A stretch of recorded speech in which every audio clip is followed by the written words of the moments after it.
நேற்று காலையில 73 வயசான நம்ம டைரக்டர் பாக்கியராஜ் சார் திடீர்னு நெஞ்சு வலிக்குதுன்னு சொல்லி மருத்துவமனைக்கு கூட்டிட்டு போகும்போது இறந்துட்டாரு. கார்டியாக் அரெஸ்ட் வந்து இறந்துட்டதா மருத்துவமனையில் சொல்றாங்க. அவருக்கு வந்தது ஹார்ட் அட்டாக்கா இல்ல கார்டியாக் அரெஸ்டான்னு ஒரு சின்ன குழப்பங்கள் இருந்தாலும் ரத்த குழாய்கள்ல அடைப்பு ஏற்பட்டு அவருக்கு ஹார்ட் அட்டாக் வந்ததா அல்லது சடனாவே வந்து அவருக்கு ஷட் டவுன் ஆகிற மாதிரி கார்டியாக் அரெஸ்ட் வந்துருச்சா?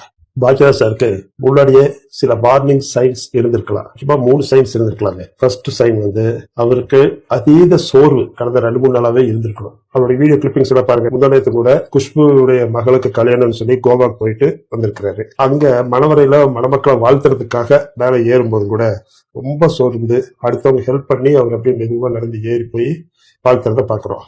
2வது, நெஞ்சுக்குள்ள வலி எதுவும் வராம சின்னதா ஒரு அசௌகரியம், ஒரு டிஸ்கம்ஃபர்ட் அவ்வளவுதான் இருந்திருக்கும். ஏதாவது கஷ்டமா இருக்கு அப்படின்னு சொல்லி அவலட்சப்படுத்திட்டு கூட அவர் நகர்ந்திருக்கலாம். 3வது, சடனா ஒரு தலை சுத்தல் மாதிரி வர்றது, நெட்டு வச்சாலே கொஞ்சம் மூச்சு வாங்குறது, இந்த மாதிரி அறிகுறிகளும் இருந்திருக்கலாம்.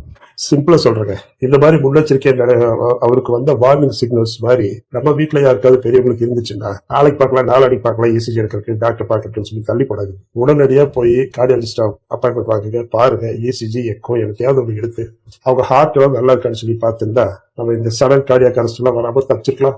2 வருஷத்துக்கு முன்னாடி அவர் குன்னூர் வந்திருந்தப்ப குன்னூர் ஷார்ட் பிலிம் ஃபெஸ்டிவல்ல எங்க டீம் எடுத்த ஒரு குறும்படத்துக்கு சிறந்த குறும்படமா தேர்ந்தெடுத்து அவர் கையால அங்க அவார்டு வர்றதெல்லாம் கூட ஞாபகம் இருக்கு. கொடுக்கும்போது ரொம்ப சந்தோஷமா பாராட்டி அந்த அவார்டு கொடுத்துட்டு இன்னும் நிறைய செய்யுங்க அப்படின்னு டாக்டர்னு சொல்லி உற்சாகப்படுத்தினது இன்னும் கண்ணுக்குள்ளேயே இருக்கு.